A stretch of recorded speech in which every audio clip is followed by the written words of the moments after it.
Hello students, I am the teacher Manbodhan Prasad Public School. Today I am going to teach you class 9, subject is physics, and today I am going to teach you about motion. So in the earlier classes we have studied what is motion, what is rest, what is uniform motion, what is non-uniform motion, what are the equations of motion, and now today I am going to tell you in the presence of gravity what are the Newton equation of motions and what is the behavior with which they change. Okay, so first we know that this is the first equation of motion where v is equal to u plus et, where v is the final velocity, u is the initial velocity, a is the acceleration, and t is the time, as you all know. So now in the presence of gravity it becomes v is equal to u plus gt, where a comes in the place of g and g comes in the place of a. So v is equal to u plus gt, where u is the initial velocity, v is the final velocity, g is the gravity, and t is the time taken. Now similarly we have the second equation of motion as s is equal to ut plus half at square, where s is the distance covered, u is the initial velocity, t is the time taken, a is the acceleration, and t is the time taken, which becomes s is equal to ut plus half gt square, where also g comes in the place of a. So this is the Newton equation of motion, second equation of motion in the presence of gravity.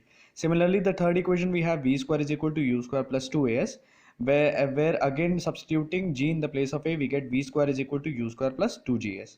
So now the conclusion is that if we are considering the case of gravity, then a comes in the place of g or g comes in the place of a. Now we are going to have a certain case. Now in the case 1, if the car starts from rest, then the u is also taken to be 0, that is initial velocity is always 0. This you have to remember by solving the questions. Okay, so now if a car is stopped by applying brakes, then it was moving earlier with a velocity of 10 meter per second, having an acceleration of 12 meter per second square in 10 seconds. Calculate the distance covered. Firstly, you have to remember that if the brakes are applied, then final velocity comes out to be 0.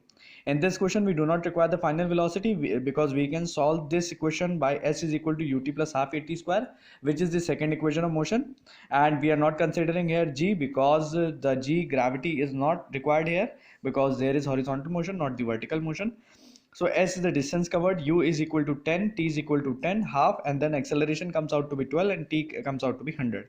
On cancelling 2 with 12, it comes out to be 6, and this is 100 meters, this is 600 meters. On addition, we get s is equal to 700 meters. Remember that this s is the distance, not the speed. Okay, so don't get confused by that. Now in the case 2, I am going to tell you that if car finally stops, that is v becomes 0, then final velocity comes out to be 0. This is the cases which have to be remembered by solving the question. Thank you. We will discuss further in the next videos. Thank you.